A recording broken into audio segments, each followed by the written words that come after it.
বিশ্বনবী বললেন, ফাতেমা আলী কোথায়? ফাতেমা বলে, ঝগড়া হয়েছে, বের হয়ে গেছে। বিশ্বনবীর চেহারাটা আগুনের গোলার মতো লাল হয়ে গেল।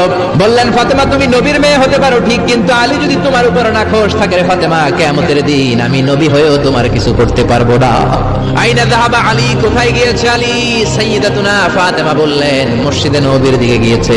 বিশ্বনবী মসজিদে নববীতে যেয়ে দেখলেন বালুর মধ্যে শুয়ে আছে আলী। বালির আরবিতে বলে তুরাব, বালির আরবিতে কি বলে? বিশ্বনবী মজা করে ডাক দিলেন, ইয়া আবা তুরাব, মানে ও বালির বাবা আলী।